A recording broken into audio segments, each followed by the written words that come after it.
the California State Senate.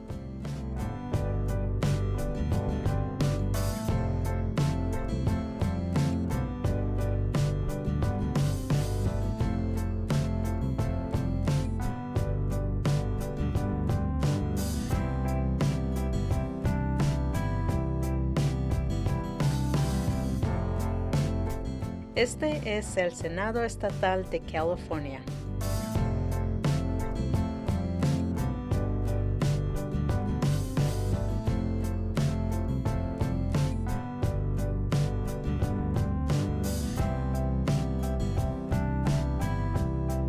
This is the California State Senate.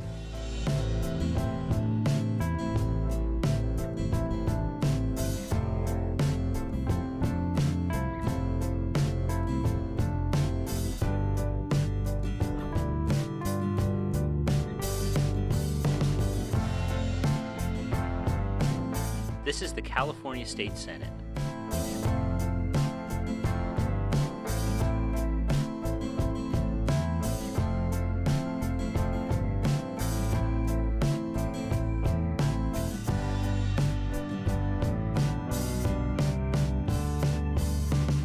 This is the California State Senate.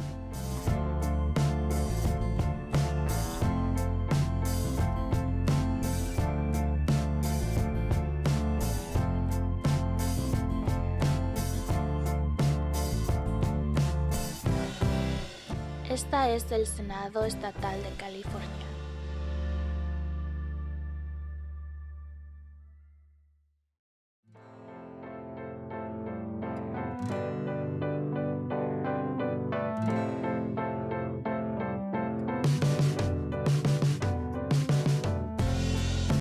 This is the California State Senate.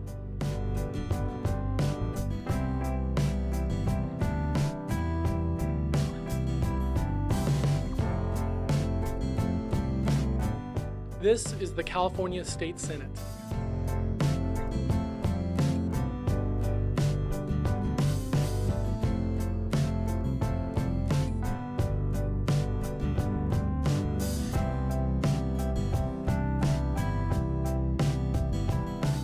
This is the California State Senate.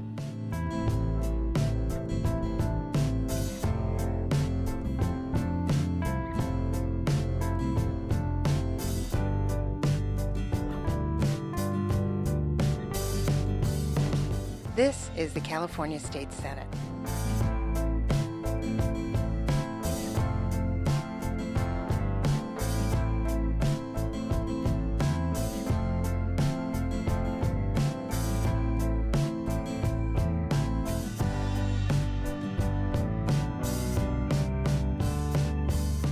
This is the California State Senate.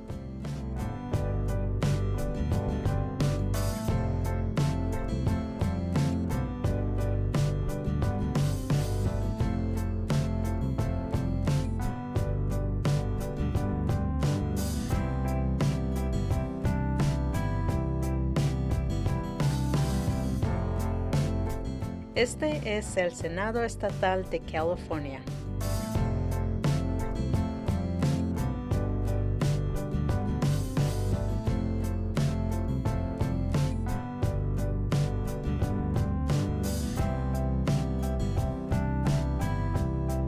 This is the California State Senate.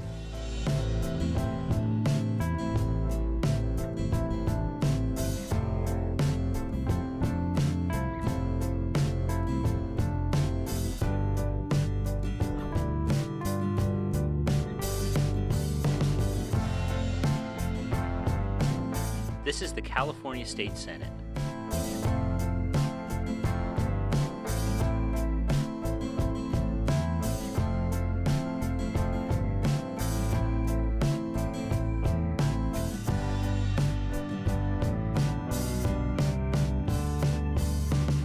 This is the California State Senate.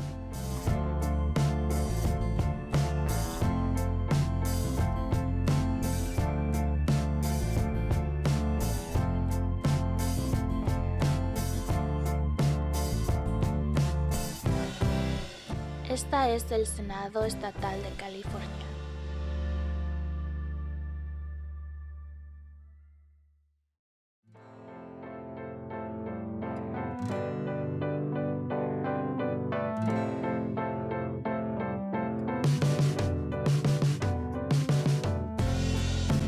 This is the California State Senate.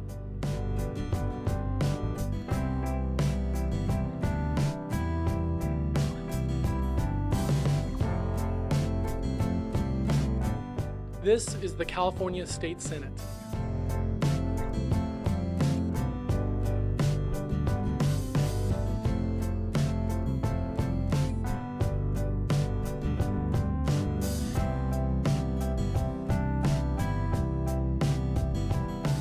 This is the California State Senate.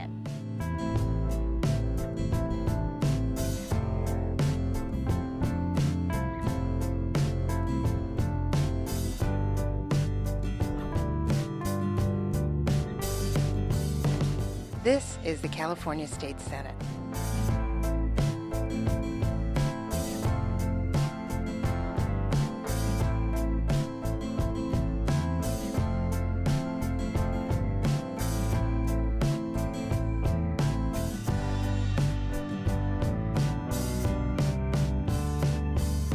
This is the California State Senate.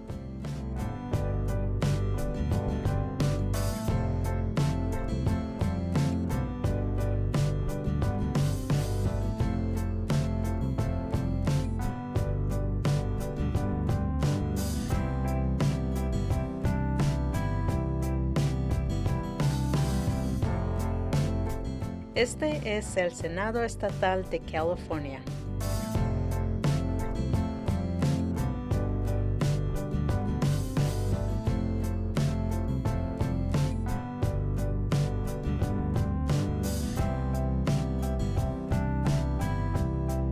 This is the California State Senate.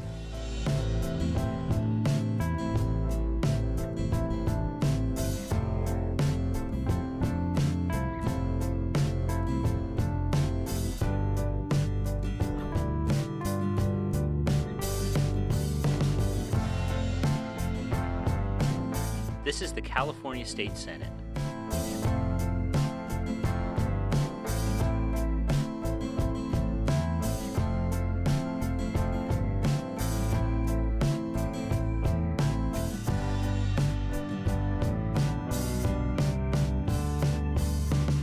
This is the California State Senate.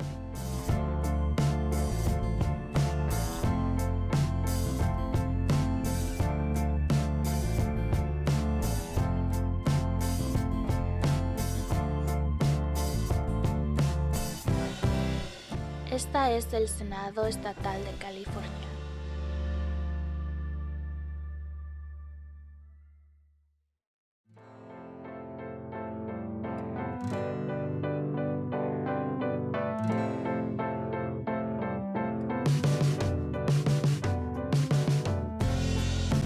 This is the California State Senate.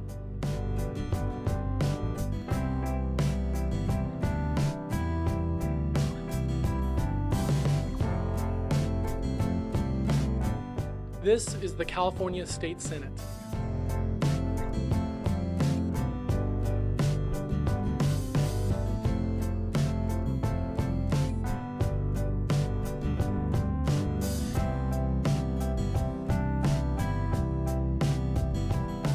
This is the California State Senate.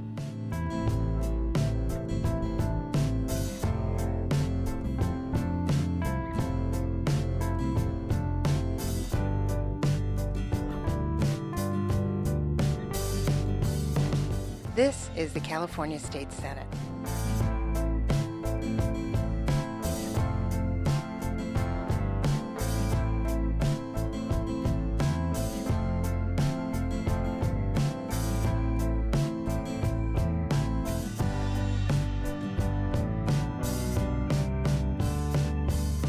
This is the California State Senate.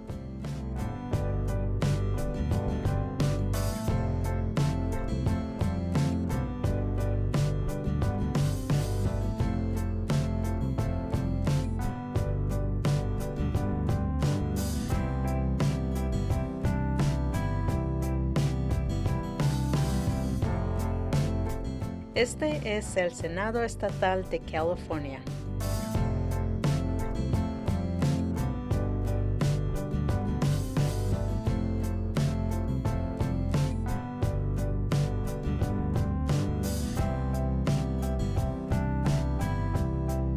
This is the California State Senate.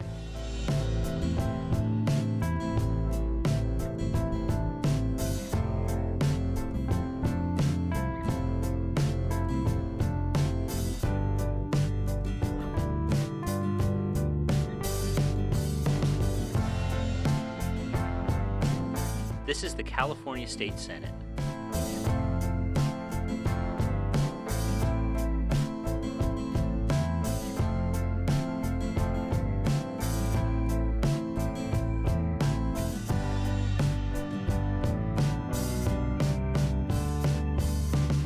This is the California State Senate.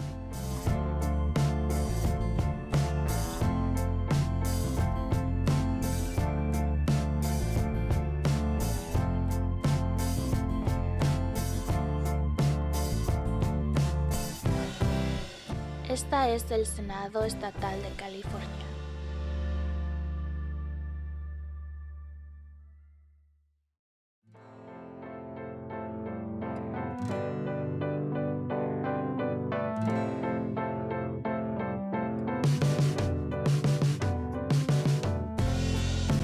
This is the California State Senate.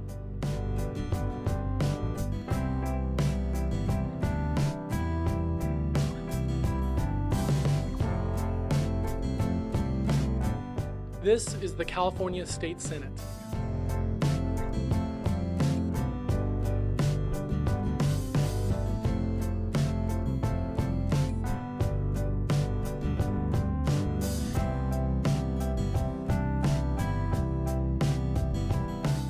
This is the California State Senate.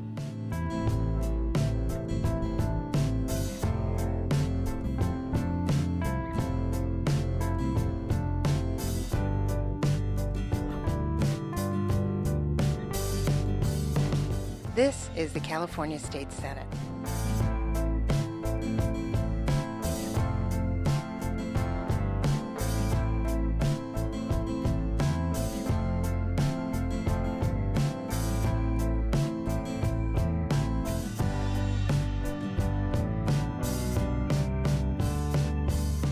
This is the California State Senate.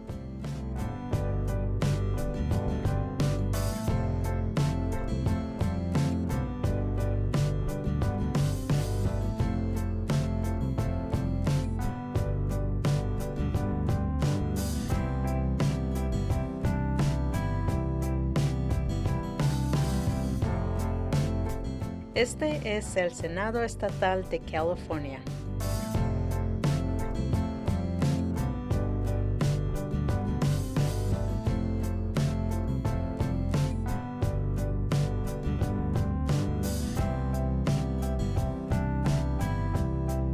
This is the California State Senate.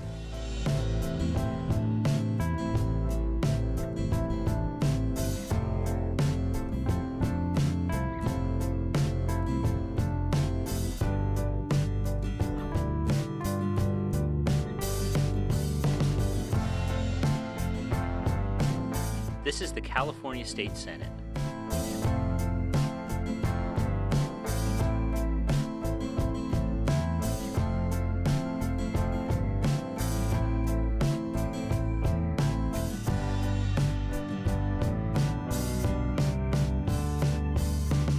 This is the California State Senate.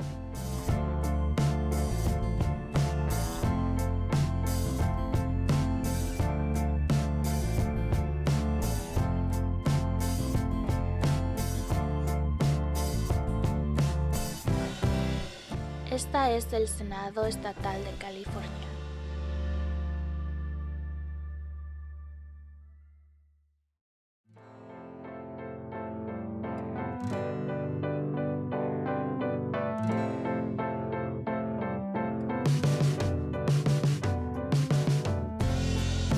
This is the California State Senate.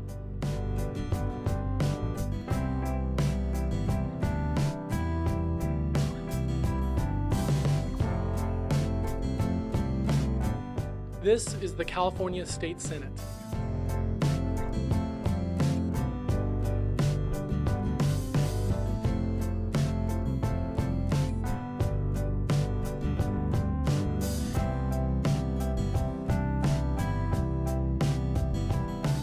This is the California State Senate.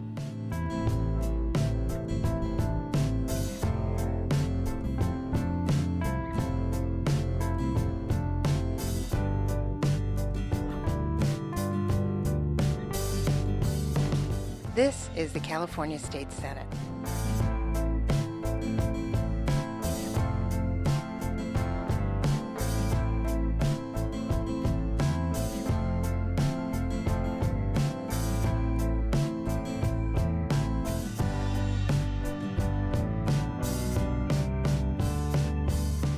This is the California State Senate.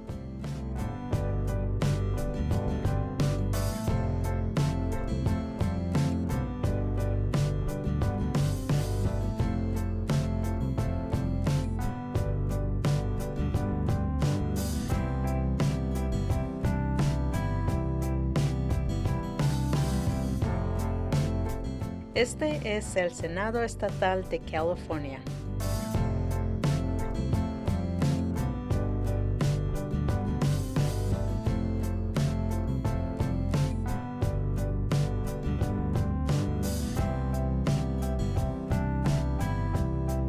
This is the California State Senate.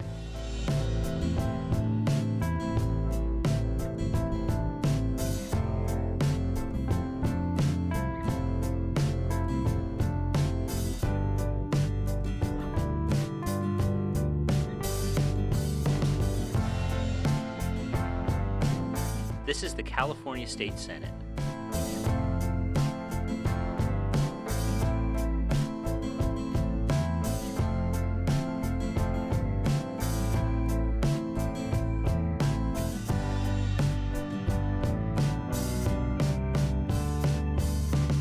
This is the California State Senate.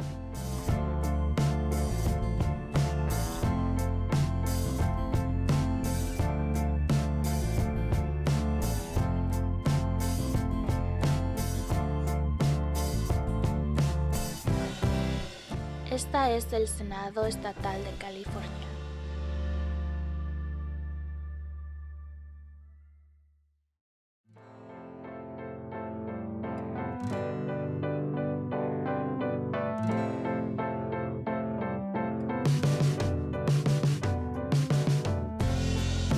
This is the California State Senate.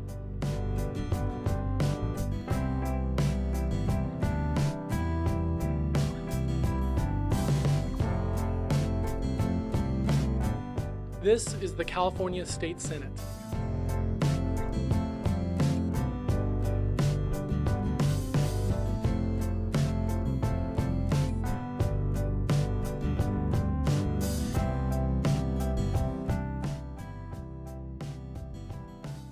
This is the California State Senate.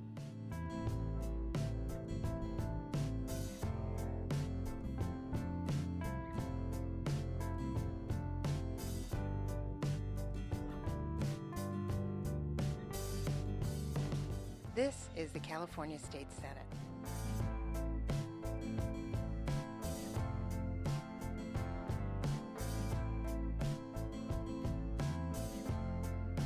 To the Senate Committee on Agriculture's oversight hearing, Controlling Water Hyacinth in the Delta, an update on current and future strategies. The Sacramento-San Joaquin Delta is an invaluable California natural resource that provides not only water to our communities and our farmers, but is enjoyed by recreational boaters and supports beautiful natural ecosystems and wildlife. However, water hyacinth has been plaguing the Delta for several years now and has been proven to be a highly prolific weed that obstructs Delta waterways and marinas. It creates human health and safety hazards and consumes valuable water resources.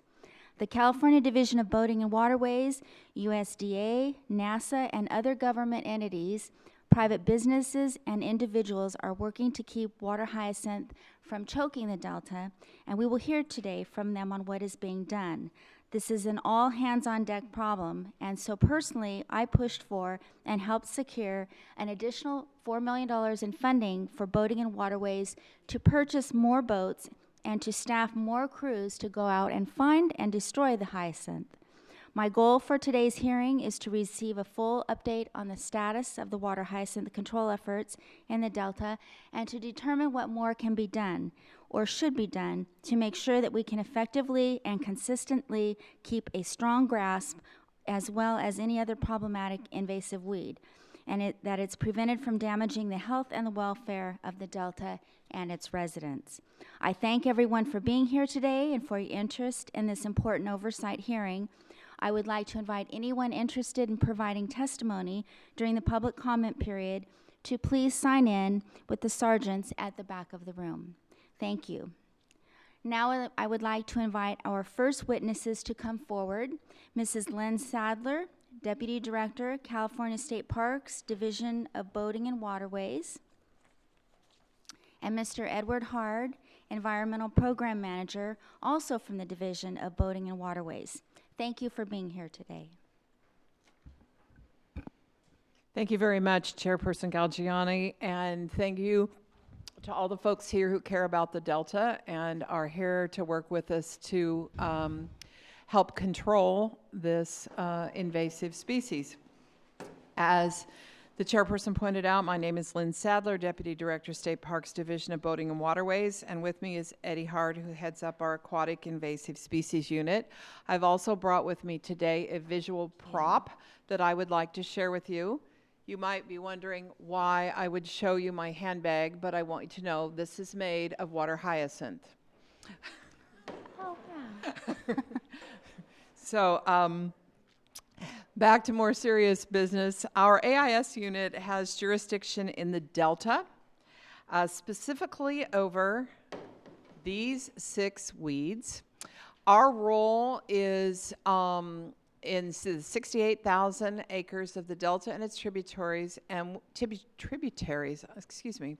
and we are to be the lead agency to cooperate to control, at the moment, these 6 species. The bottom 2, milfoil and water primrose, we were just recently authorized to treat.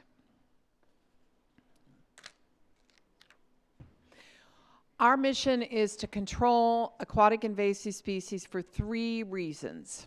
One is the environment, the other is public health, and the other is the economy.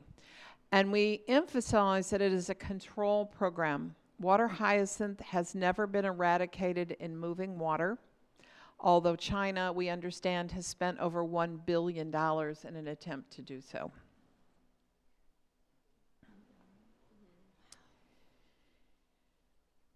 Boating and Waterways uses an integrated control strategy for both floating and submerged vegetation.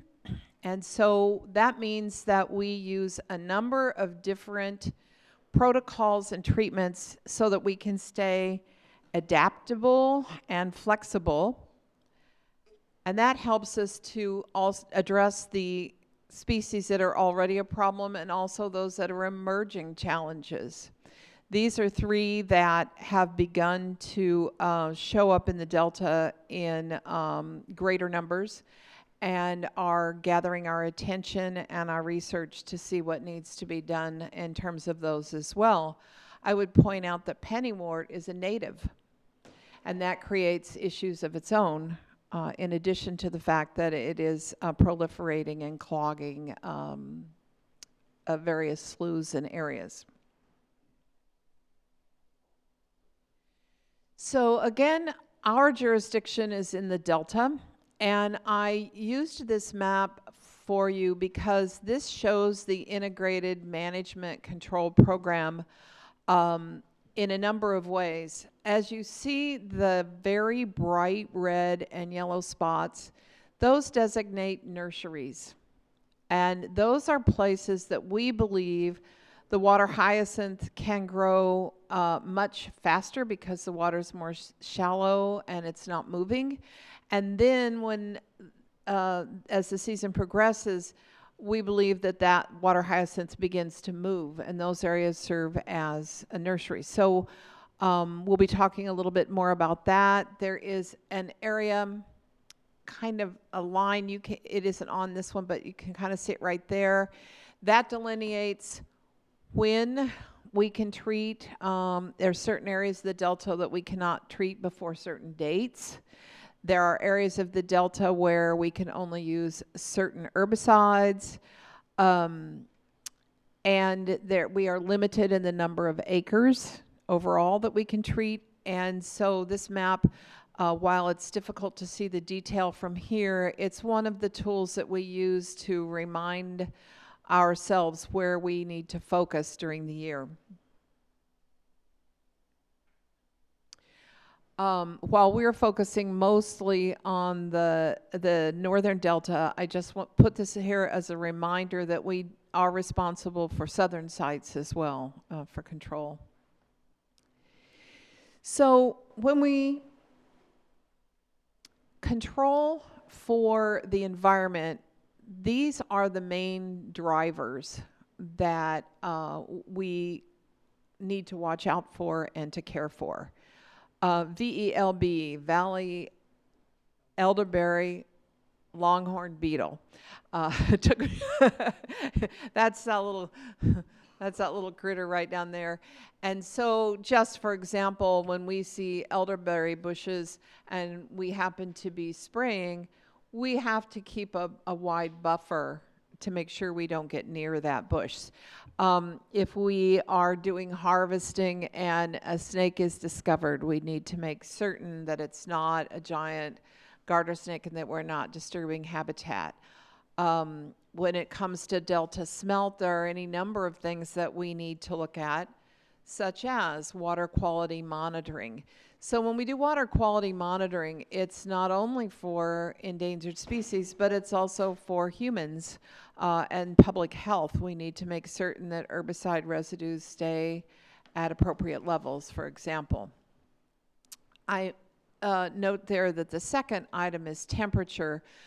I think many of you know that the drought has exacerbated the water hyacinth issue because the warmer the water, the more it grows, and it can double in size in about 10 days on a normal summer weather. So temperature and low water have played an enormous role in how fast water hyacinth grows. So this year,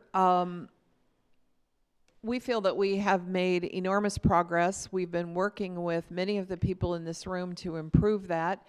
And I wanted to talk a little bit about what does that mean on the ground. And so here to talk about that is Eddie Hard, who heads up our team that is on the ground here in the Delta.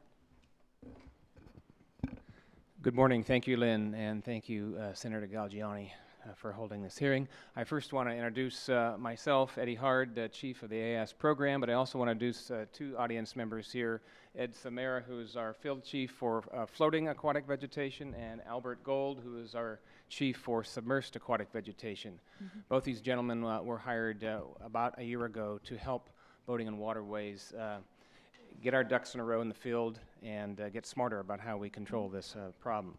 So moving forward, I will advance the slide here.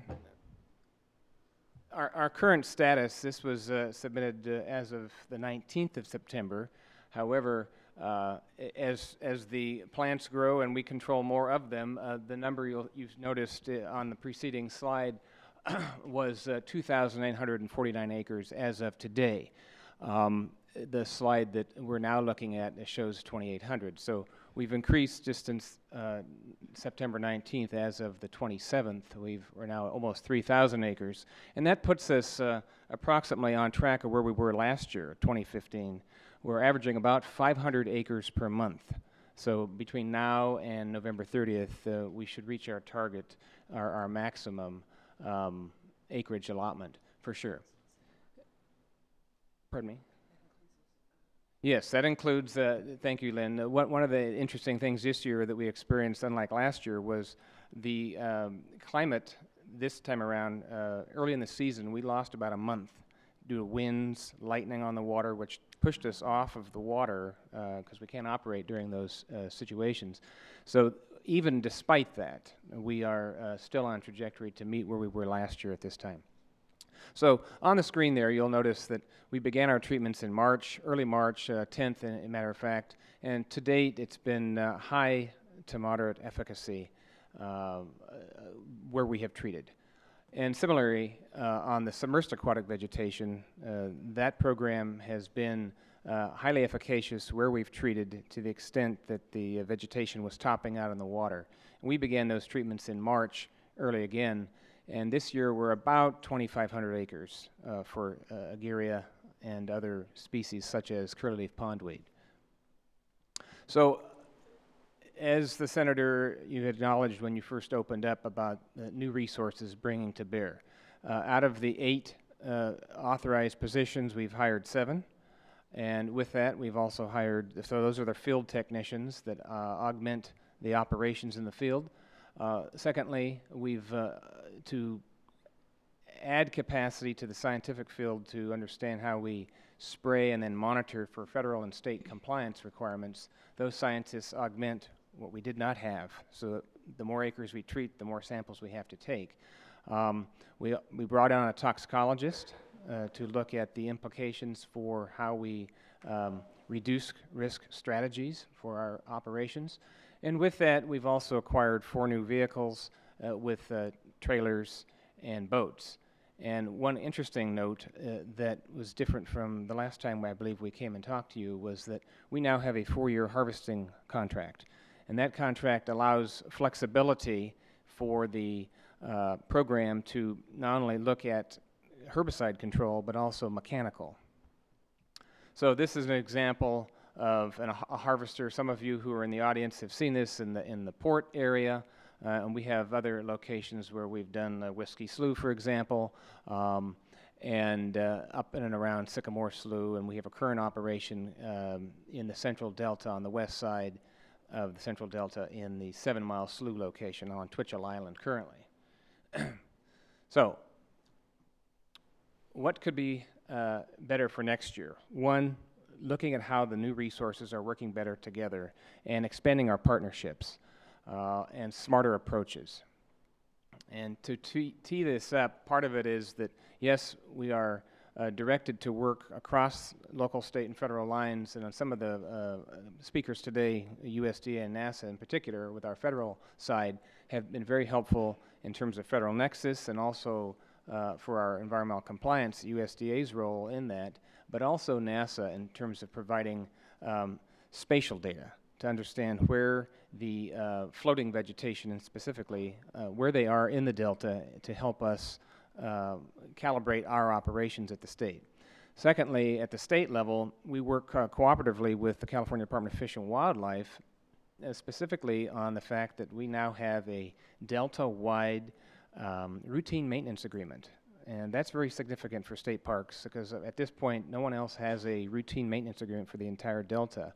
That provides us additional coverage to operate, but also set forth environmental stewardship and the way in which we go about our operations.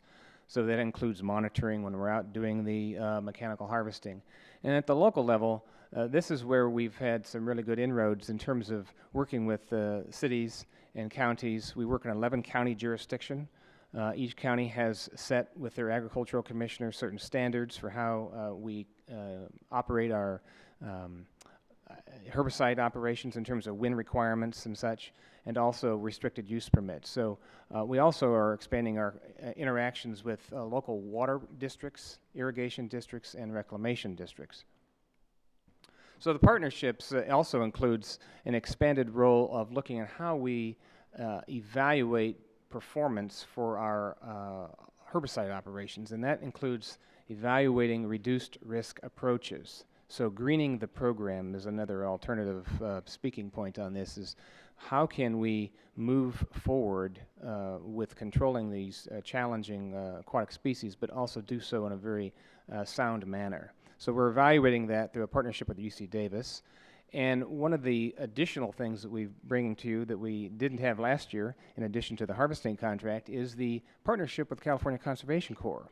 So the $4 million pushed us to get additional staff, but we're working smarter by leveraging the partnership. CCC, what they bring to the table is up to 6 additional staff from the Bay Delta office in Stockton, or the Delta Field Unit, that allow us to utilize those staff, train those staff as we need to augment our own operations.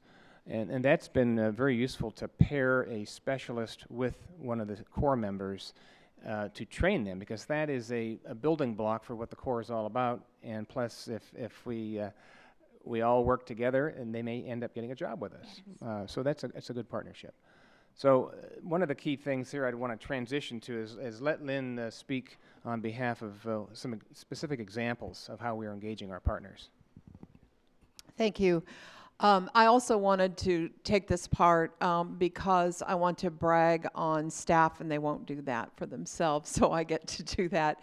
They've done a remarkable job, I think, of helping us work with the city. One of the things that we control for is the economy and trying to help local economies.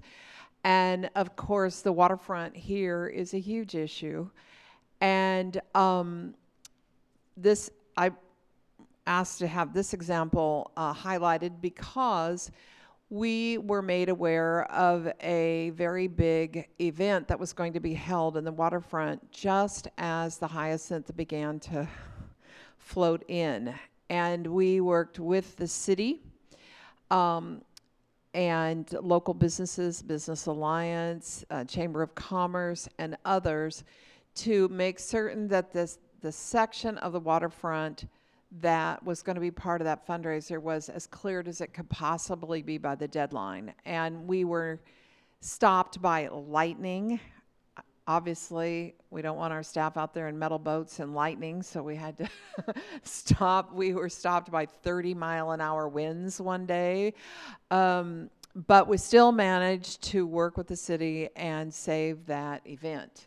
And so what has changed this year that I think has been an enormous asset to us is that we're asking local folks to talk to us when they see hyacinth. You'll see it before we do. And to work as sort of citizen scientists by sending us photographs, locations. If you got your GPS out, send us the coordinates, whatever it takes, so that we can all work together and within the parameters that we're allowed to work, and also recalling that we have to protect and control weeds in the entire Delta. It helps us be smarter and be able to work with local folks to protect the local economy as best we can contribute to that. So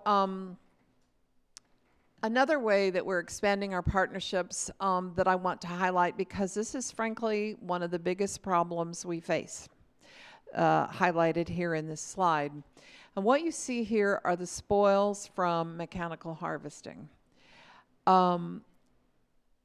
When those spoils are first deposited, they're about 4 feet high and they're big, and they compost down to maybe 6, 7, 8 inches. But it takes up a lot of room, and it's difficult to find places where we can place that for that process. And so we are looking throughout the Delta for folks that need compost, or in this particular case, this was a road through a park, actually, that I don't know if it was originally meant to be a road, but they wanted it closed. And so we were able to do the spoils there, which served as shutting down that road. So we are looking for all kinds of opportunities where we can be helpful to local farmers or landowners or businesses, at the same time as helping us find a place to put those spoils so that everybody is served by that.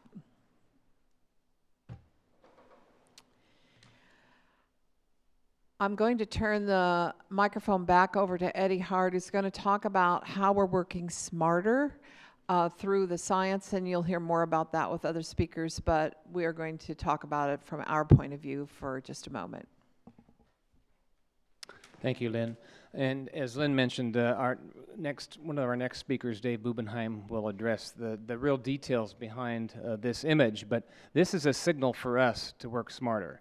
They provide this composite image from Landsat and identify floating vegetation. And what this enables the partnership to do is be able to see where early in the season these large areas of blue are occurring, and our staff at State Parks, Boating and Waterways will go out and essentially ground truth what is being recorded from up above to verify, in fact, whether or not the signals of the blue are species of vegetation we can actually control. And to date, that's been a big signal of, yes, we can treat that, and yes, those vegetation the vegetation is growing where it's indicating it's growing, but not until recently have we been able to treat the primrose, which in this year, 2016, the early signals in Big Break and the Western Delta were indicating we're going to have a significant problem of water primrose, and not until just recently, as Lynn mentioned, we now have the authority to control that, and we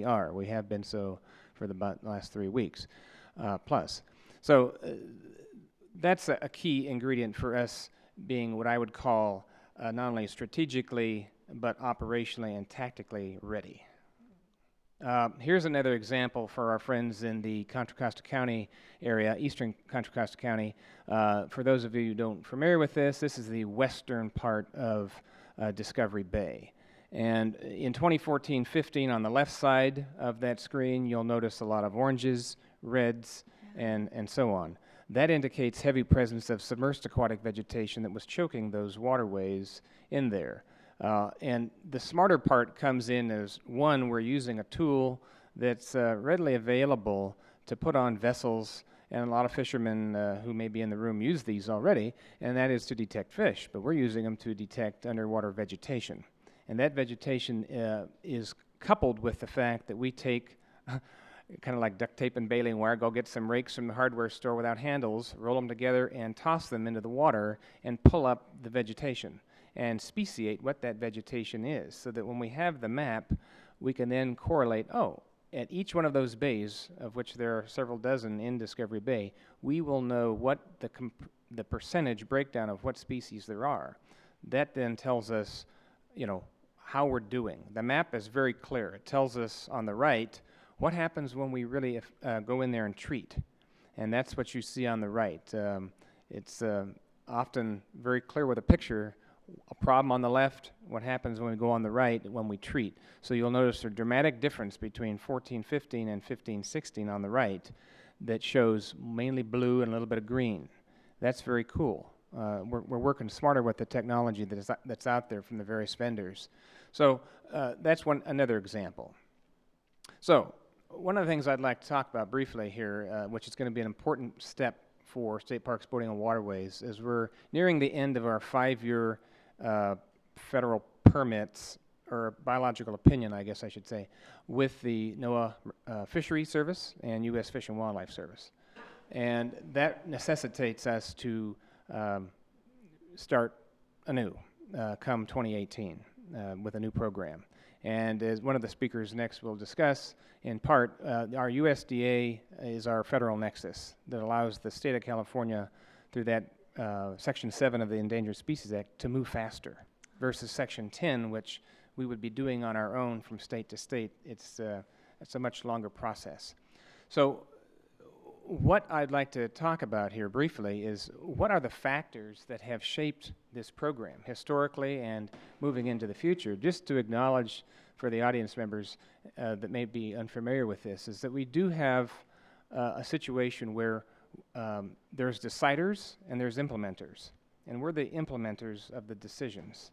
And the deciders are on the left. U.S. Fish and Wildlife Service, NOAA Marine Fisheries Service, California Fish and Wildlife, State Water Board, Department of the Army, Army Corps of Engineers, Coast Guard. The CACs refer to the County Agricultural Commissioners, of which there are 11 in our jurisdiction, and DPR, referring to the California Department of Pesticide Regulation. Also reclamation districts, because they have their own permits in the event we would want to get on their levees, and irrigation districts. So key drivers, you'll see there in the list that we have, as we discussed earlier in terms of our environmental requirements, endangered species, both federal and state, and the habitats of which those species live in. We also have major drivers in terms of water quality, and of course the Delta is a huge geographic area for our food and fiber for California, so we have irrigation and crops for agriculture, and the levees, navigation, weather. And one of the big drivers, as we've been talking about, is weather. And weather does play a big part with the wind restrictions. So most counties are 8 to 10 mile an hour limits. If the wind's blowing at that point, at that level, we have to stop. So that's a real challenge for us, because the Delta is the gateway to the Delta breeze, of which we enjoy here in the valley. So that's a challenge for us. So the big influencers are methods, acreages that are limited, that are set by the deciders at the federal fishery agencies, and the locations. As Lynn mentioned earlier, there's time durations of when we start the program. For example, the audience, I think we talked about last year, is that the timing and location, the entire North Delta is off limits for treatment until June 1st. That's a third of our control area. So if a third of our control area is not treated, 3 months, given the factor of 6 to 10 days doubling in size, that timing is a big factor in how we operate our program. And if we have 2/3 of the Delta that's been controlled between March and June, and a third of it is not, and the winds start blowing from the north, we could all of a sudden have all that stuff blow south. So the shaping of the program and implementation, what we want to look at is how we comply. Are there more flexibility in terms of the permits and boat crews? And one of the key things is the monitoring and the plant species. One of the key drivers, as we talked about, is the additional risk assessment process that was put in back in 2014, or took effect January 1st.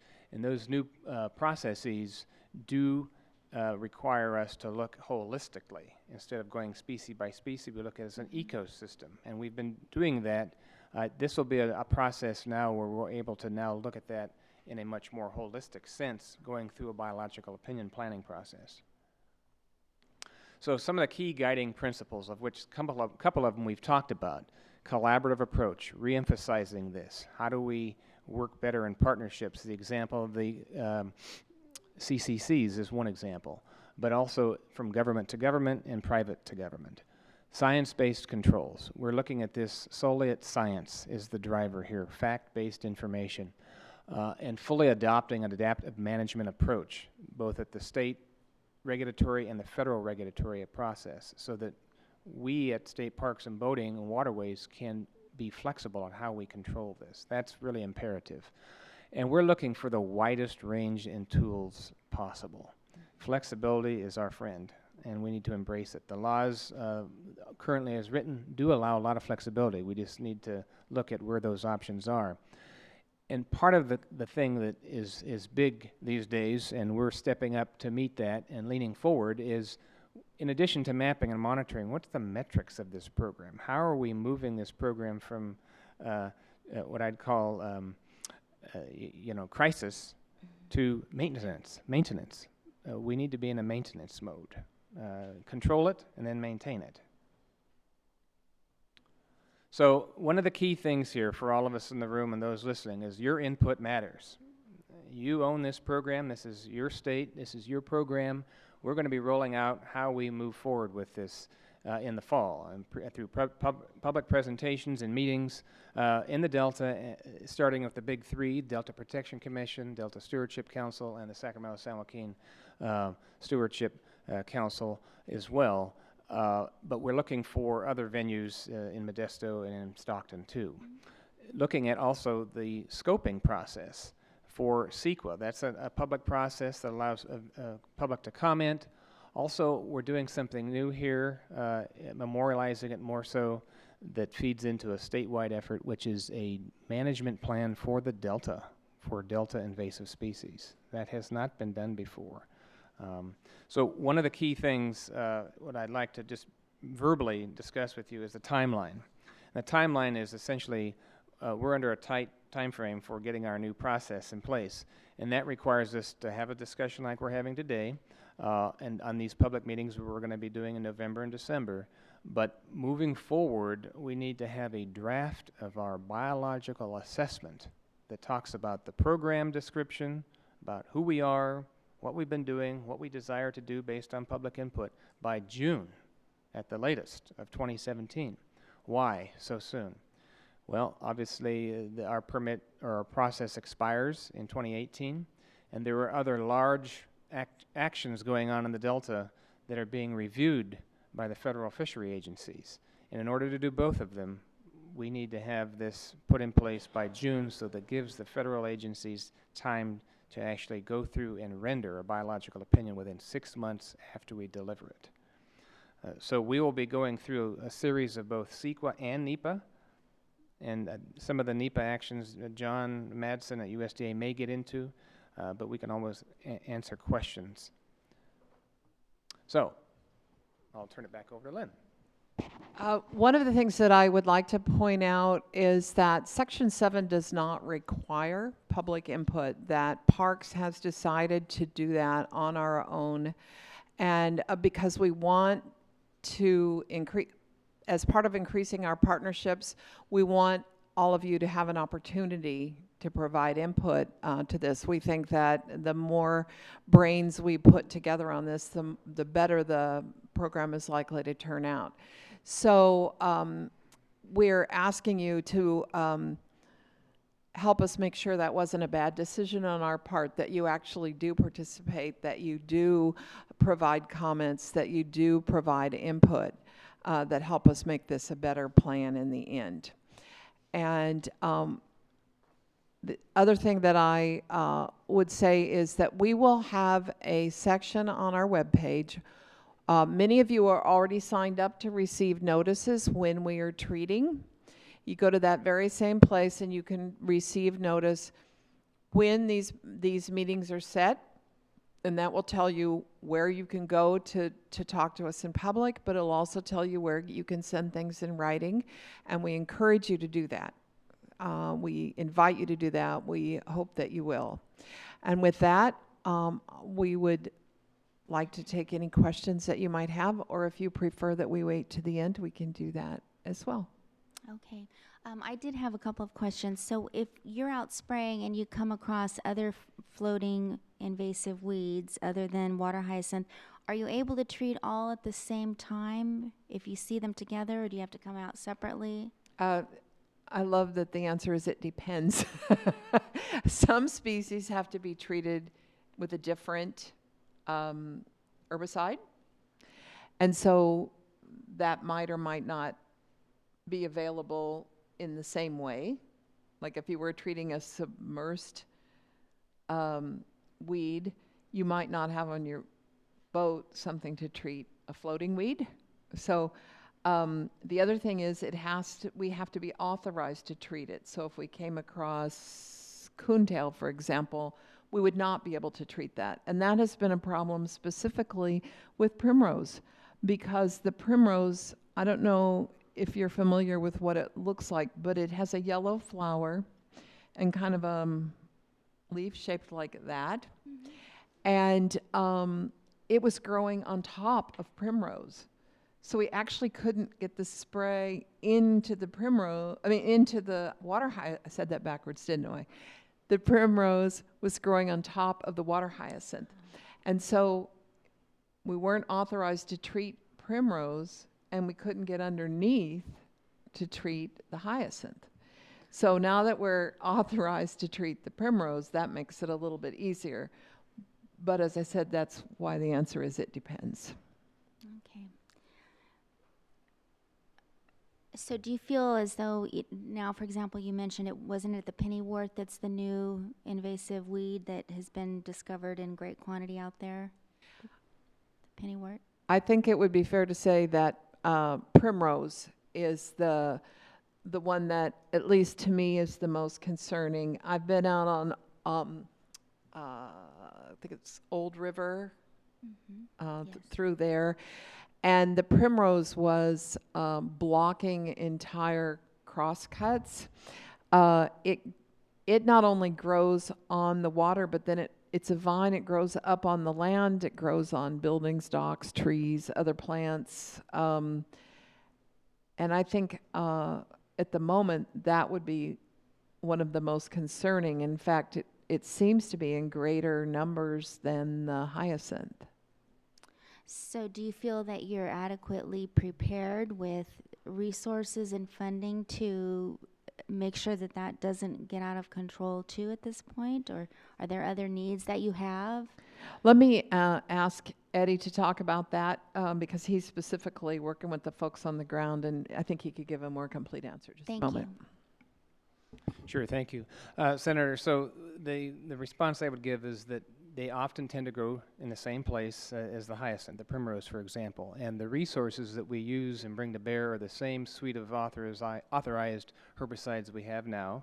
One of the things we're looking for, as we mentioned earlier, is looking at reduced risk herbicides. So same type of herbicide in a like species, if you will, of herbicides, but you use less of it, but still highly effective.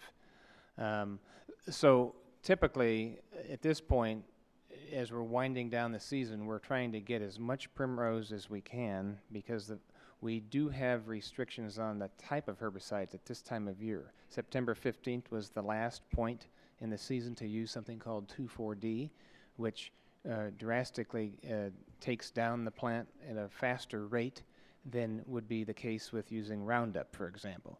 So Roundup is what we're using now, along with Amazamox or Clearcast is the common label name.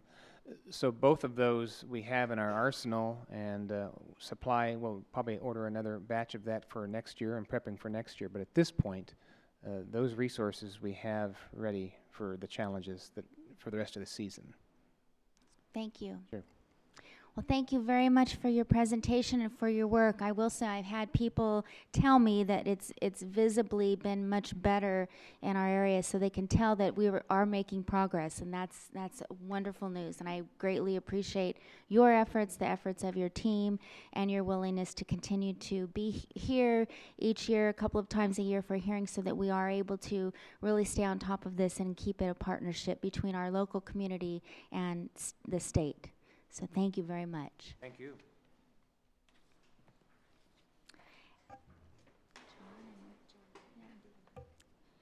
Next, I would like to welcome John Madsen, PhD research biologist from the USDA Ag Research Service, Exotic and Invasive Weeds Research Unit, and David Bubenheim, PhD senior research scientist, Earth Science Division of NASA Ames Research Center. Thank you. Thank you. I'm John Madsen. I'm a research biologist with the Agricultural Research Service, and I want to thank the Senator for the invitation to come and speak. I'm speaking on behalf of the what we would call the Executive Committee of the program we're going to talk about, the Delta Region Area-Wide Aquatic Weed Program. Oh, okay, interesting. So obviously this is a different version of PowerPoint than what I made the presentation on, but that's life. So anyway, I'll just explain the area-wide program a bit. Area-wide programs are an area within USDA in which USDA targets specific projects, pest management projects, where they feel there's an adequate amount of research done on a technology or approach that's going to be effective, and they try and implement that technology in a large geographic region or in a specific commodity. So usually these are related to pests of row crop agriculture or some commodity. There are a number that have been done on rangeland weeds. The DRAAWP, or the Delta Region Area-Wide, that's a really long acronym, isn't it? DRAAWP. This is the first one on an aquatic weed.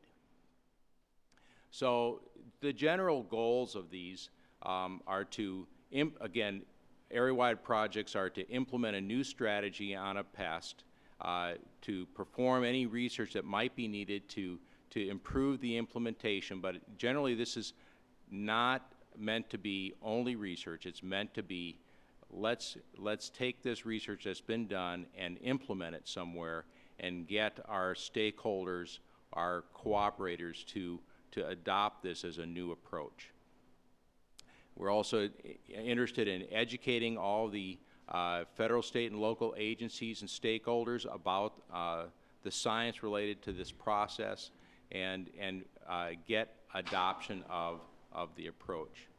There's a lot of other verbiage there that I can't see because the text is dark, but what can we say? And as I mentioned earlier, the area-wide program, this aquatic program is the first one on an aquatic weed, but given the importance of the Delta as a resource, I think it's very appropriate that this be the first area-wide project that's done for management of essentially a suite of aquatic weeds in the Delta. As you know, the Delta is a large freshwater estuary. It's really the central hub of the water delivery system for drinking water and irrigation water in California. It's an important natural resource. It's important for both commercial and recreational navigation. It's an important site for tourism, and it's also important for as a home to a number of rare, threatened, and endangered species. So we're looking at essentially these 6 weeds, though certainly over time there will be new weeds that appear. The top row are the focus weeds of the DRAAWP project: water hyacinth, Brazilian waterweed, and arundo. Brazilian waterweed is also called agarya. And then the bottom row are sort of the newer weeds or other weeds that we're also including: water primrose, South American sponge plant, and curly leaf pondweed. So they're both emergent, floating, and submersed weeds.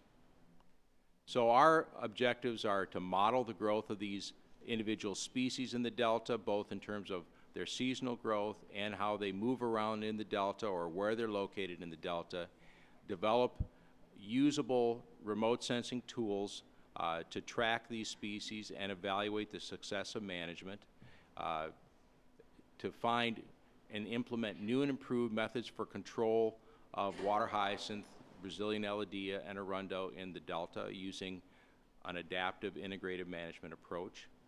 And can't read the others, but I'll kind of make it up as I go. We're also interested in how the management activity is affecting other aspects of the environment.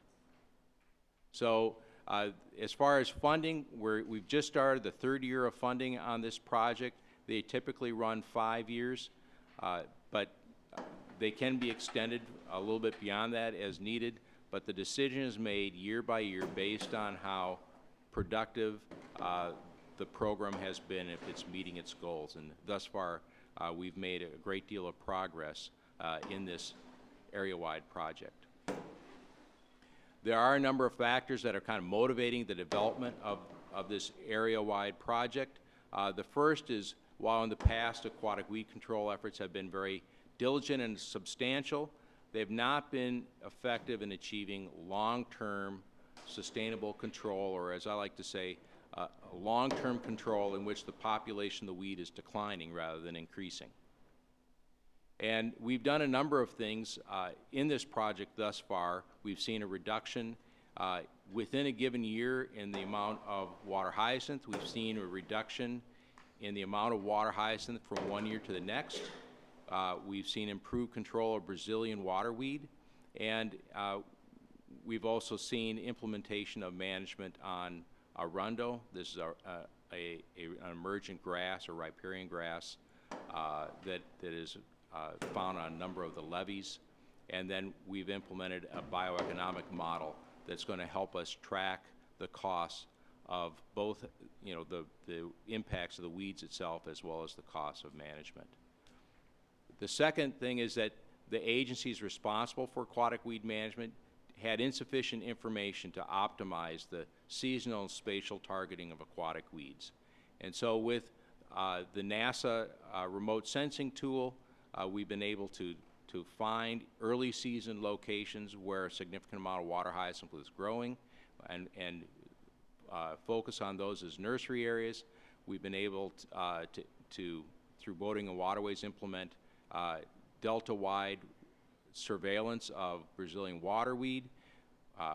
A number of us have worked together on developing information on the seasonal growth of the aquatic species and starting to develop an understanding of where in the growth cycle of these weeds might be the best time to manage the weed.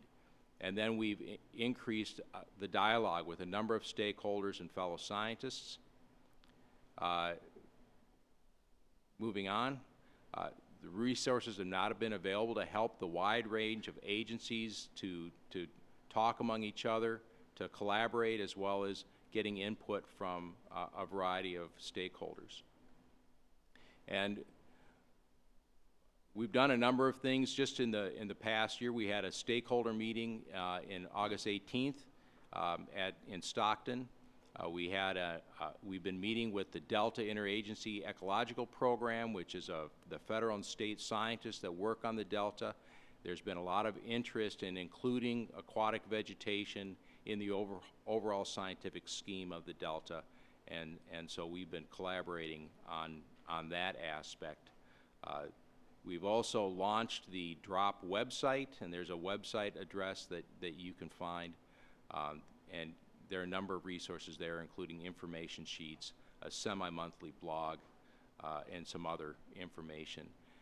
For our scientific colleagues, we're participating, or actually developed a special symposium on aquatic weeds for the Bay Delta Science Conference that will be held in November.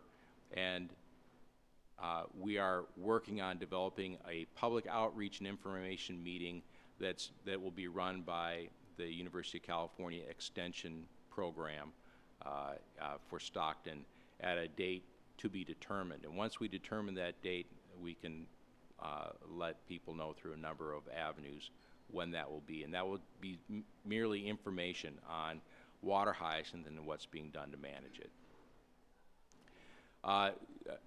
Looking at specific partners activities, the ARS partners themselves, we've been working specifically on collecting seasonal growth data on water hyacinth, curly pondweed, and Brazilian waterweed.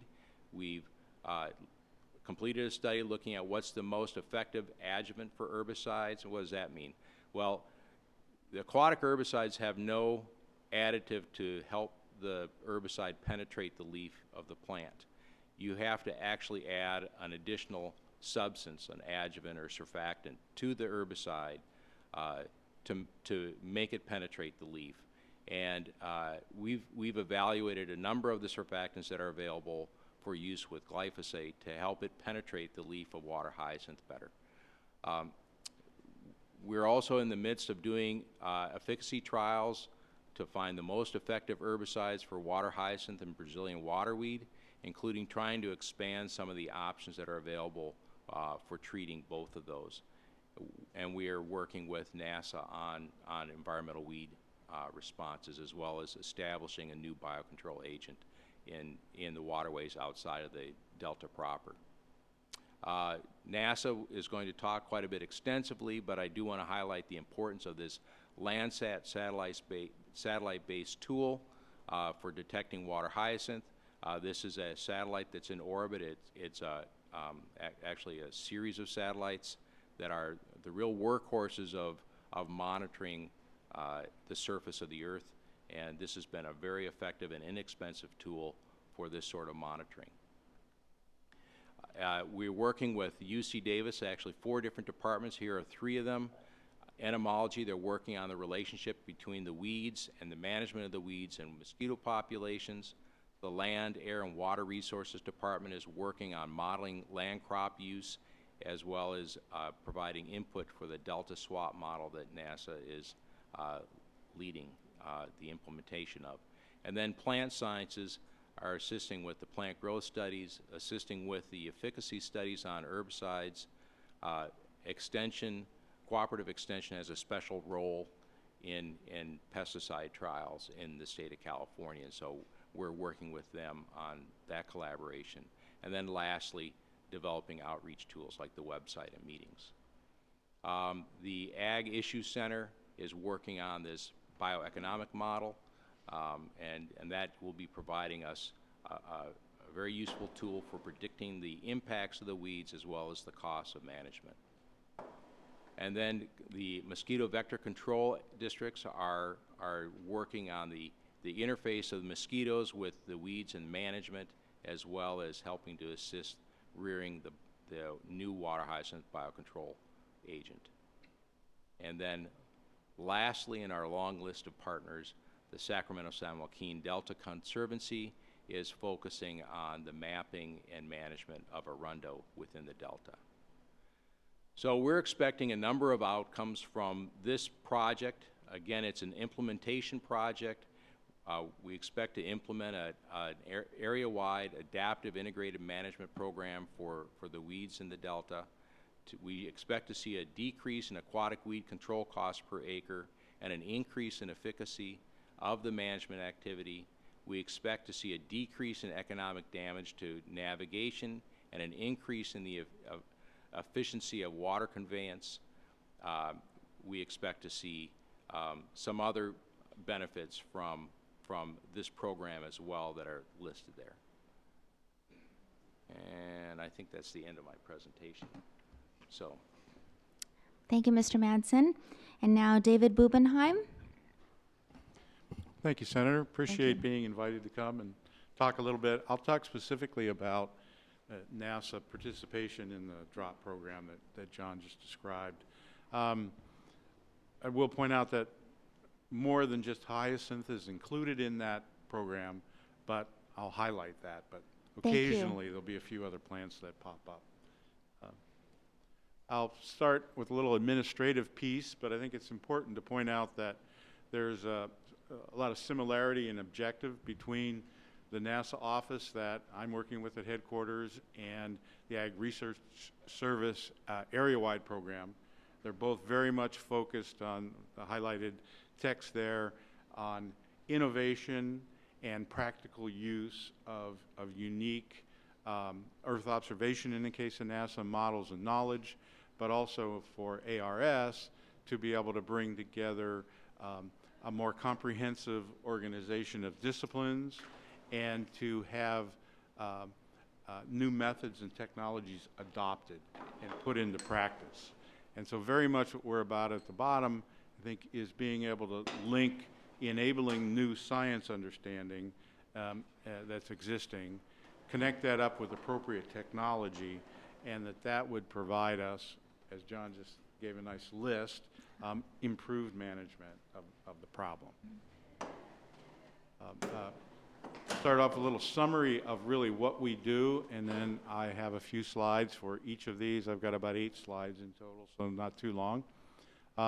We start off with remote sensing, and remote sensing is a very useful tool first to be able to do mapping, to tell us where the weeds are. And that's something that has been rapidly adopted and is very useful. But it's also a nice tool to be able to do assessments to try to understand impacts and feed into a long-term management program. We'll talk a little bit about that later. Also, we have a modeling program that we're developing for the Delta called SWAT, which stands for Soil Water Assessment Tool. And what that really does is try to look at what's going on in the Delta and around the Delta and how those uses, land uses in particular, contribute to the water quality that then impacts the plants growing in the aquatic systems.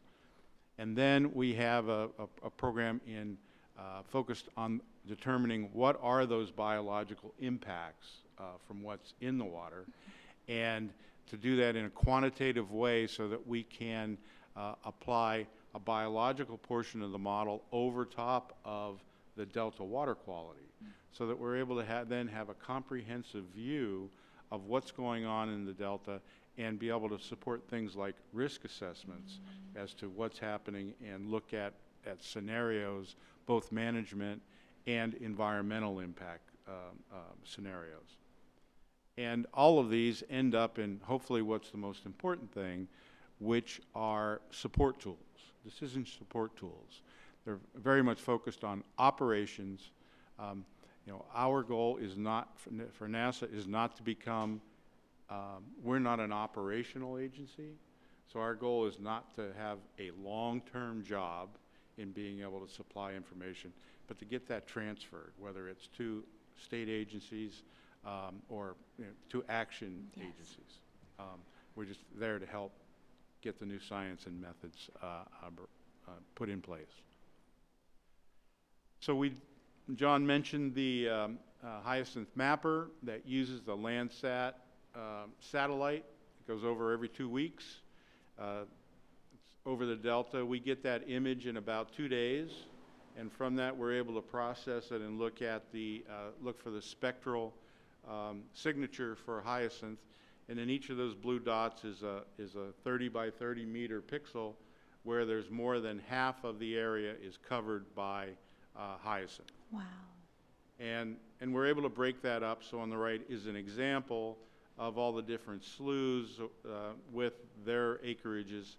We typically break that up into 145 different designations. Those can be rearranged. Sometimes for boating and waterways, we do it according to their treatment areas, or it's a computational process to be able to use that.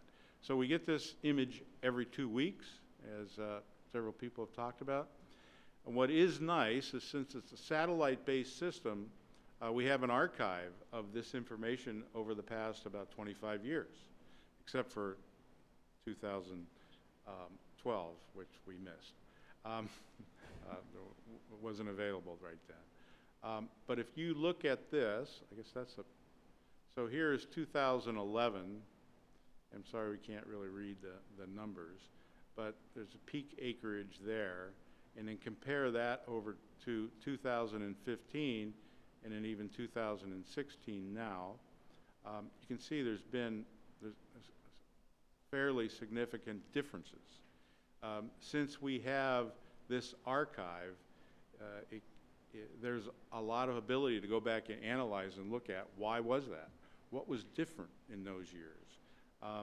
You know, a lot of things change, but especially as we develop our models and our understanding of the environmental controls, this gives us information to go back and test those against and provide some validation for the information that we're developing, so that as we think about looking to the future and developing management approaches, they can be informed by giving us some confidence that it actually works by going backwards.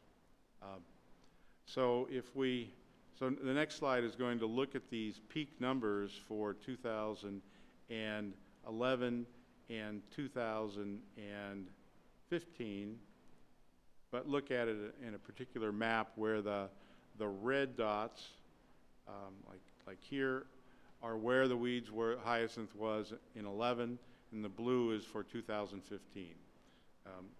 Clearly there's a lot more blue, but this is the kind of information that is very useful to us in being able to, and to boating and waterways. It's really driven by their needs to be able to help them try to evaluate what is happening.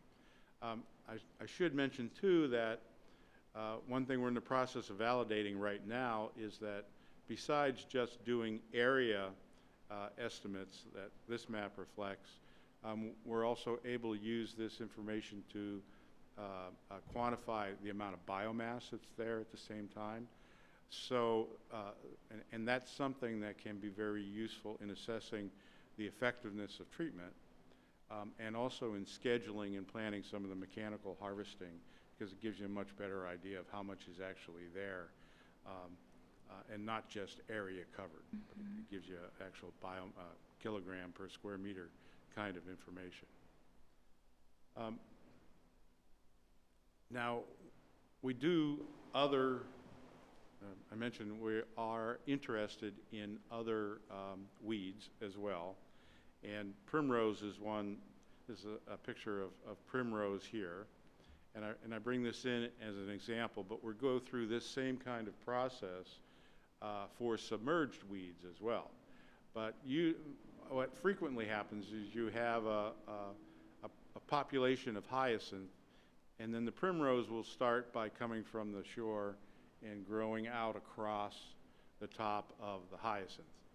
The issue that we've had is that the spectral signature of hyacinth and primrose are very, very similar. And the satellite that we're currently using, the Landsat, has a sensor on it that doesn't have adequate specificity, spectral specificity, for us to easily pick it out. It's difficult. So for separating those two populations in the same area, we're going through the same process that we do for submerged, which we use things like NASA high altitude plane with a hyperspectral sensor, and the real workhorse are some of the aircraft-based with instruments that have the particular sensitivity that we need, so that we now believe, not totally validated yet, but that we can go into an area and we can identify, for example, here is hyacinth in the blue, and the red are the locations where primrose is growing over top. The issue at the moment is that something like this, the ER2, is very expensive to fly, and we can't schedule it when we want it, and it's definitely not an operational tool. And so what we're all about is using this kind of approach, kind of a research approach, to determine what are the minimum requirements to be able to identify that primrose, and then be able to go back and look at for an appropriate technology. Like, there are other satellites that are in space that we can access. They may not all be free and as easy to get to as Landsat, but if we can get some good information, it would be worth spending a little money to buy some commercial data if we're able to save a lot of effort, because you can save a lot of boat time by being able to get a comprehensive view in one shot of what's happening in the delta, and then be able to drill down into specific areas based on that. Just a few slides to get off of hyacinth slightly, and just this is a little bit of the modeling. You've seen this map. Lynn and Eddie showed that map as really their area of interest or of responsibility for management for boating and waterways.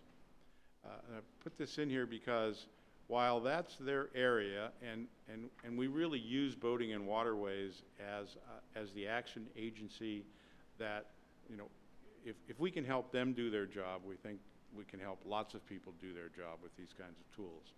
But they're interested in areas with that frame, but what comes into the delta is determined by many of the areas outside of that.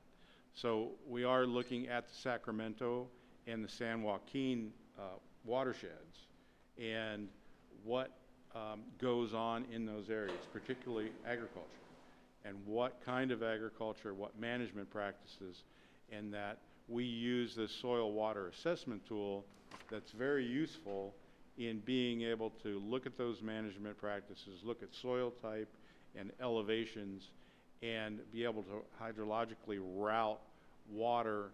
And in this case, we're really focused on our nutrients and pesticides, and it's able to route those into the rivers, and then has an entry point into the delta.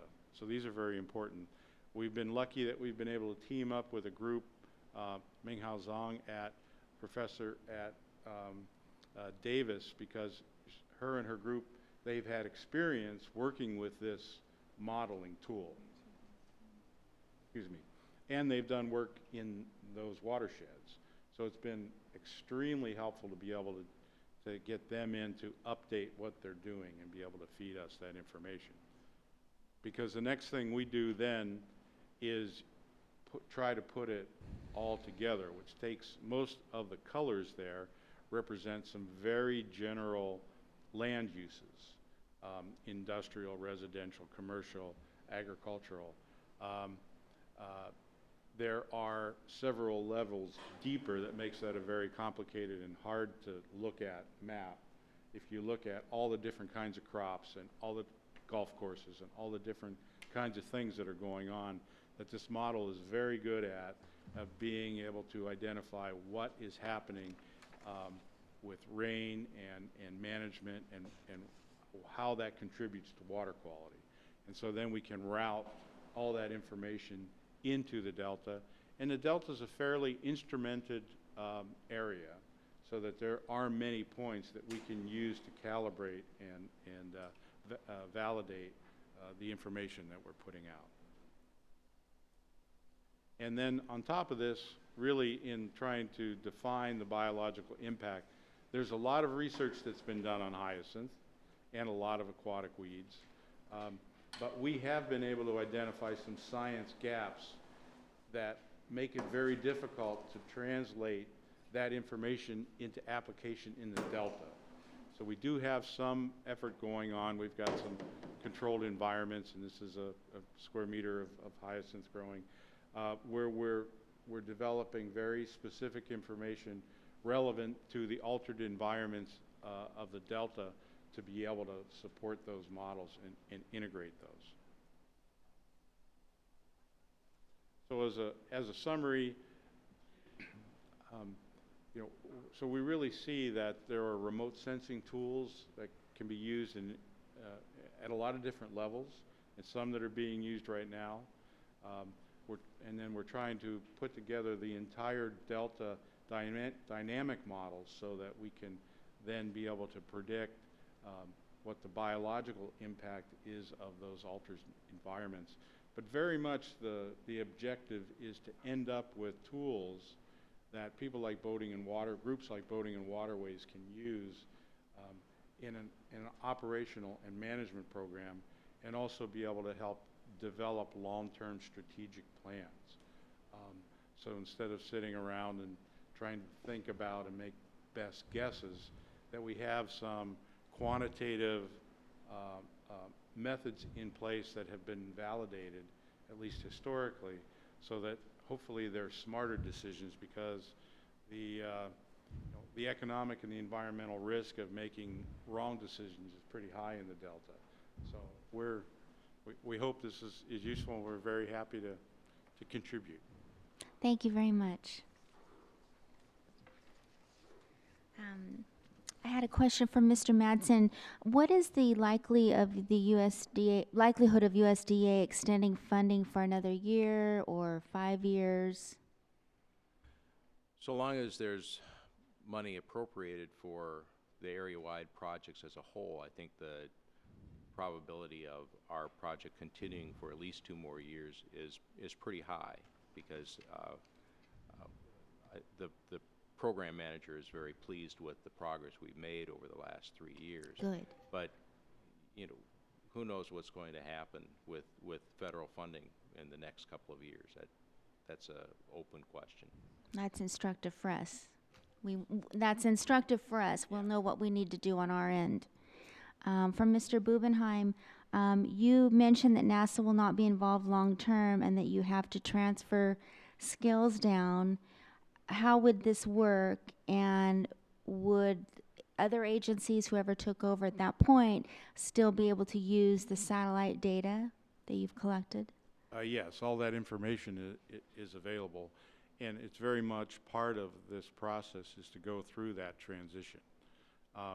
It's definitely not that we develop a method, put it in a paper, and hand the paper to Eddie, and we're not going to walk away.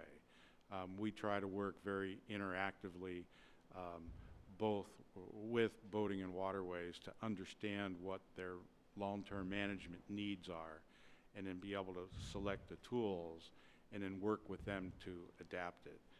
I think right now, or adopt it, I think right now is a perfect example.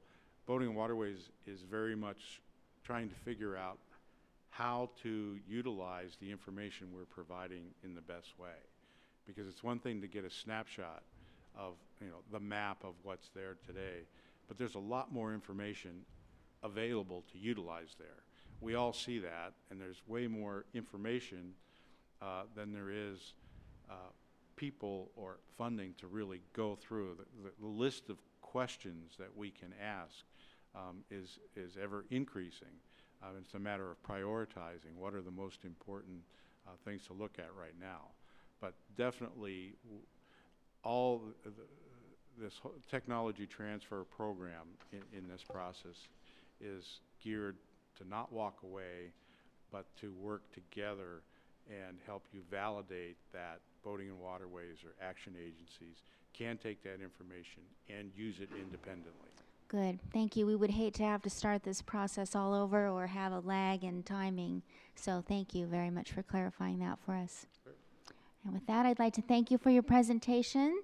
And at this point, we can call up Mr. Jeff Wingfield.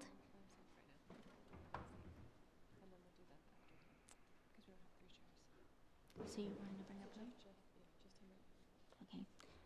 Jeff Wingfield is the Director of Environmental Government and Public Affairs Division of the Port of Stockton. Thank you very much. Good morning. Thank you for having me. I appreciate it, and thank you for hosting this important hearing. Before I get into my slides, I just want to give a little bit of a background on the port.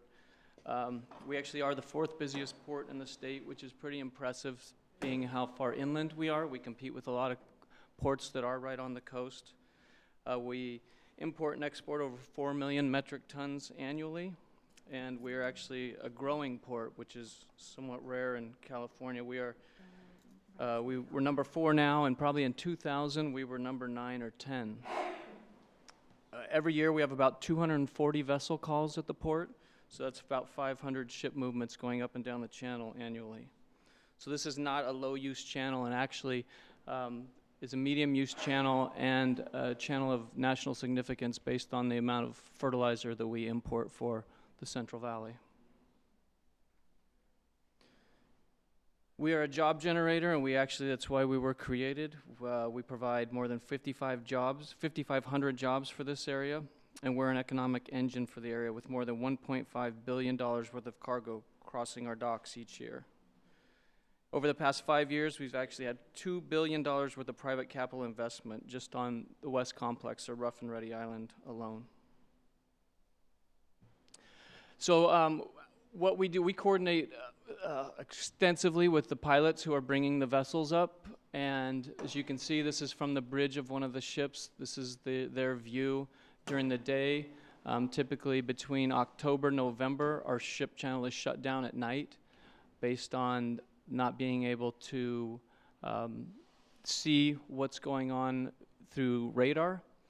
And actually it's gotten worse in the past few years with some of the foggier days. The ship channel will be shut down during the day as well because they utilize the radar imagery to navigate. So as you can see, this is the radar imagery that the ship captains use, or the pilots. In the middle is where the vessel is. You can kind of see the outline of a levee to the right above where the ship is. But if a ship captain is trying to get up to the port, based on all the hyacinth that's in the water, he can't tell whether or not a small vessel is in front of him, whether or not another landmass is in front of him. And so they don't have any other option but to shut down the ship channel.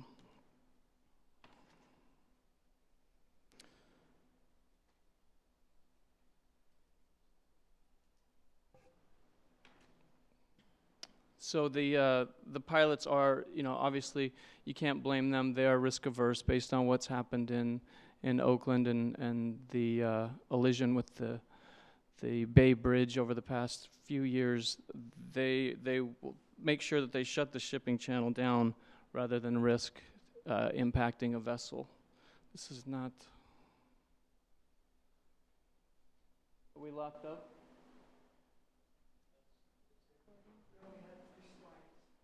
Really? Okay. Well, I'll have to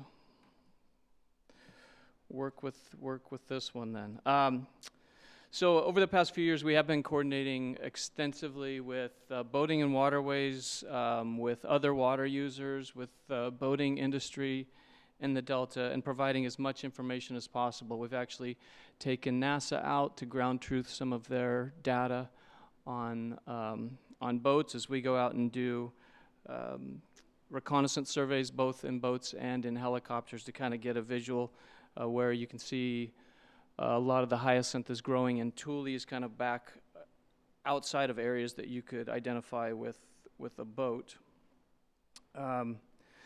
We also own property up and down the ship channel. I think that one of the issues is, where do you put this stuff if you go out and mechanically harvest the material? And working with the Corps of Engineers, we have to provide them with dredge placement sites up and down the ship channel. And so we can utilize some of that property to place hyacinth in as well. We've actually been providing hyacinth to a community garden. I don't know if you've been over to the Boggs Track Community Garden near the port, but we provide them with hyacinth that they have composted and utilized to grow crops over in the community garden. So there is a small benefit to hyacinth, and we've actually also worked with some of the water users and others to put in a grant application to look at whether or not we could turn water hyacinth into green energy as well with one of our ethanol facilities at the port. So we're still looking at whether or not that's a viable option, but let's see. So we have also we've also put about $500,000 of port funds into water hyacinth mechanical removal over the past few years. We've worked with some of the folks here. We've hired a couple different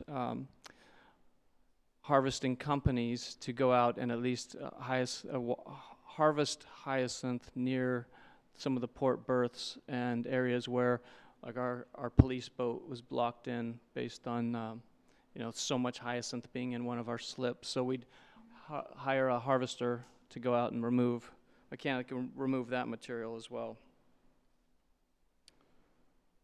Without my slides.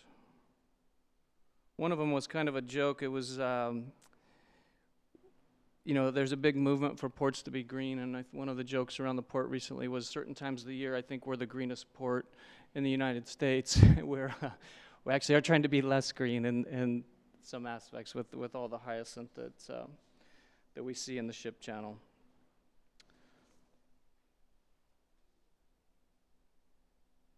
I think that's about all I have. One other issue that has come up recently is, so this year our plan was to try to utilize the tides and the wind more to bring the material to us, where we were going out before and chasing it with little harvesters. It wasn't the most efficient way for at least us to spend our money. So we were going to utilize the winds and the tide as they're coming past port properties on Roberts Island, and then they eventually end up downtown here, to try to utilize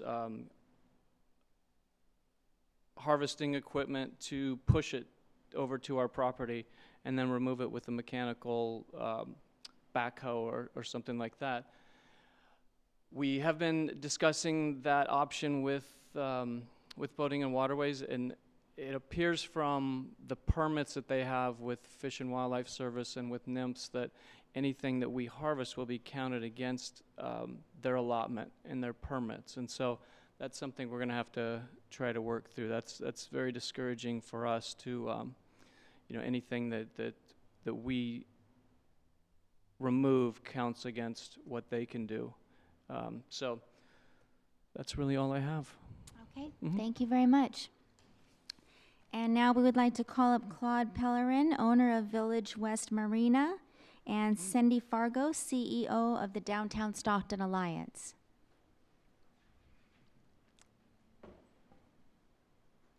Thank you.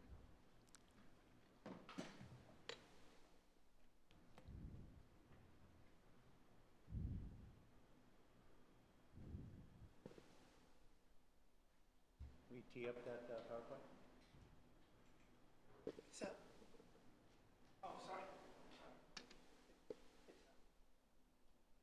Thank you very much.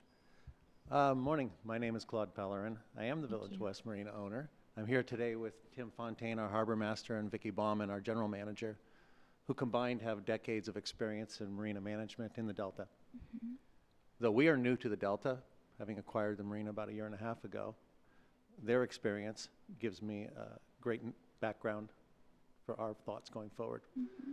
So we had some pretty meaningful testimony today. I think we're more the color commentary and trying to make it a little lighter and give you just our perspective of one marinas operator in the Delta. So real quickly, we'd just like to thank you for the opportunity to testify today.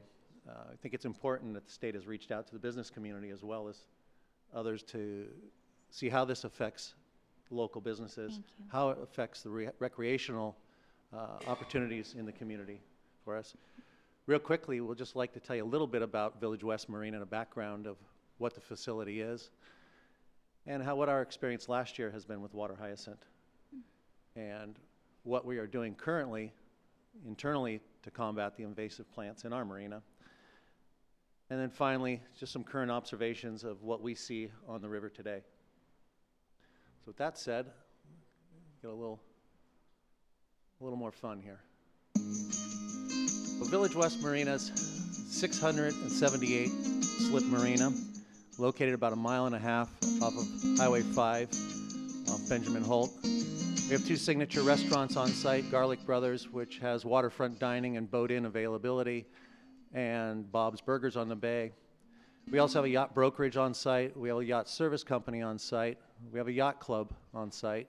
We have a fuel dock, a launch ramp, a convenience store, and about 150 dry store spaces on site, as well as being the largest covered marina west of the Mississippi. We also employ about 100 people on site through our business and the related businesses and create a large recreational access for the community and a gateway to the Delta. So last year, about this time, we went out and got some imagery to try to track what our experiences are in the marina, in the Delta. This is 14 Mile Slough. 14 Mile Slough is about 3 miles off of the San Joaquin shipping channel. And you can see here where the hyacinth has broken free and free floating down 14 Mile Slough. Creates a hazard to our boaters going up and down, obviously. It also impedes our commercial operations. This is our fuel dock. You can see how heavily impacted our fuel dock is. It also clogs our launch ramp and our pump out facility. You can see the flow of hyacinth coming down the way and just makes a left-hand turn and comes right into marina. We have 1,200 feet of guest berthing for the community to come in and visit the marina here, which you can see as well is heavily impacted and becomes non-usable as we go forward. By November last year, this is what we looked like. We were virtually 100% impacted in a 65-acre basin. We went out and hired local boat harvesters and mechanically harvested the marina 3 times throughout the season in 4 months and emptied the basin 3 times, storing it on site in large piles until we reduced the mass a bit, then loading it into large dump trucks with tractors and hauling it out to the landfill. All said and done, by the end of the season in 4 months, we had hauled out 500 tons to the landfill out of our marina alone. That said, it sounds a little dreary, but going forward, we think that this year the season appears to be better, and we've taken some proactive measures on our own. We've gone out and we've actually acquired some mechanical harvesting equipment to build into the basin of the marina so that we have access to remove the aquatic plants as they come in on our own without the need of hauling in other services or any public activities. That said, this is how the system works. We have push boats bringing the hyacinth to the back of the marina, and we have a staff of people that are out mechanically moving the material up and into dump trucks and then bringing it out on the land and drying it out, and then unfortunately disposing it in the landfill, having no other option for disposal. This is an ongoing cost to the marina and an ongoing burden that we just have to live with going forward. This is current observations. This is 14 Mile Slough. As you heard tonight, people talk about the nursery that exists on 14 Mile Slough. You can see where the spraying has been effective on the hyacinth in the foreground. Unfortunately, what you also heard a lot about today is this in the background is water primrose. And we're currently seeing a tremendous amount of water primrose on the site in the river behind us. We're seeing also large quantities of pennywort that are now accumulating in 14 Mile Slough behind us. This footage was flown a week ago, and you can see the deposits of pennywort and water hyacinth. Very little of this is, very little of this is water hyacinth. It's almost exclusively pennywort and primrose. I do want to thank the state for being very proactive. Deputy Director Sadler came out to the port and met with us early in the season.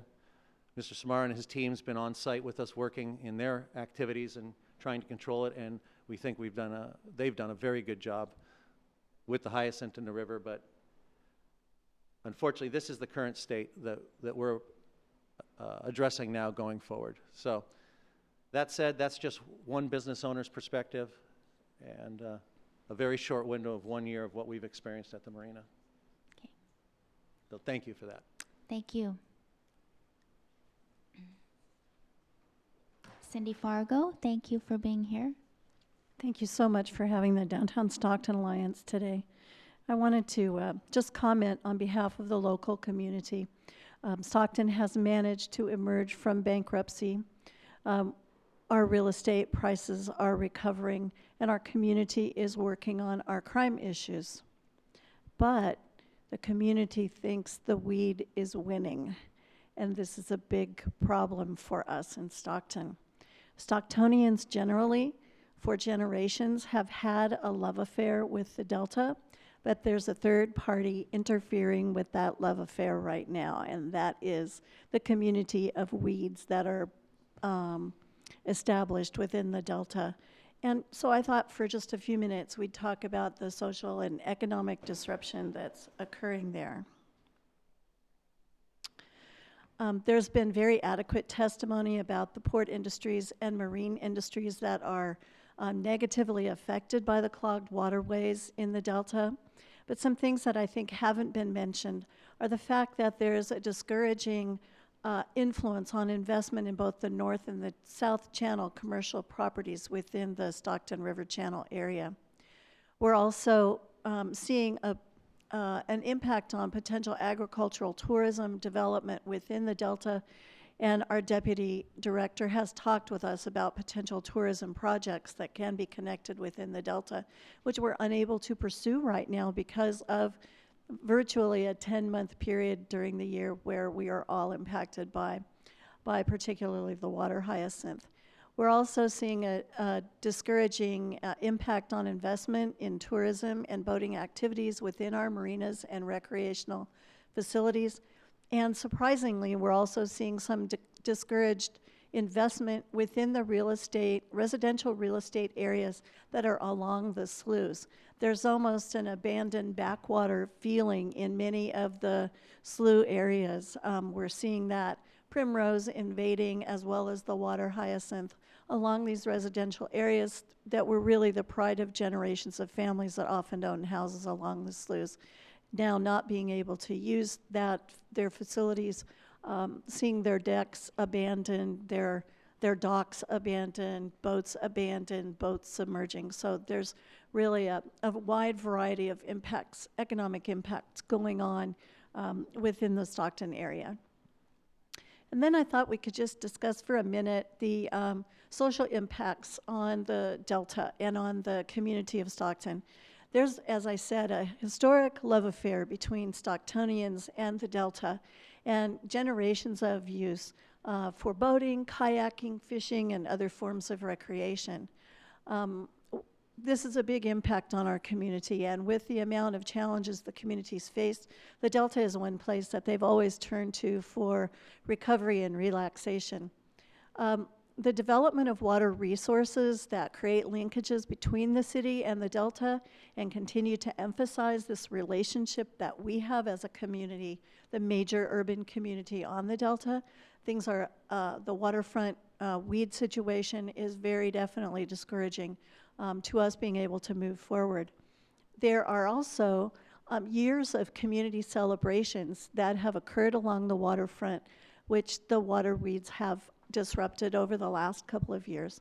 The community has long celebrated the holiday season with a wonderful lighted boat parade, and the last 2 years that has been prevented, to the comment of many, many people. I can't overstate the number of times that I have received comment about the loss of that tradition in the community.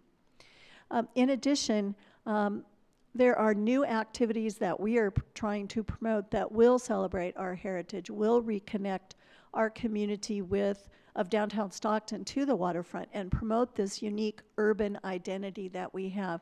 Really the only urban downtown on the Delta within our state.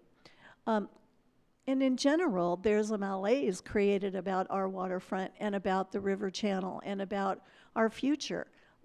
So I'm happy to report that with the Deputy Director's activities, her outreach, and with your addressing resources and funding, Senator, that we have seen a dramatic wave of interest in solving these problems. But within the community, there still remains a general malaise and disappointment about this problem. So I look forward to the times that we can all work together and go from this situation, which we see on a regular basis.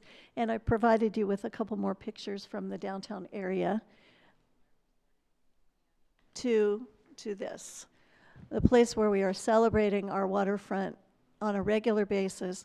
We've already started this event. We look forward to the progress that you make in clearing the river channel of the negative impacts of the water weed, and look forward rather to celebration of the Delta and the waterfront in Stockton.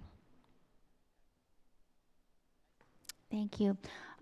I would like to remind everyone that we've seen this problem exacerbated over the last several years, and a great part of that is because of the drought that we've had and the fact that the temperatures of the water have been warmer, which creates the perfect conditions for the weeds to grow.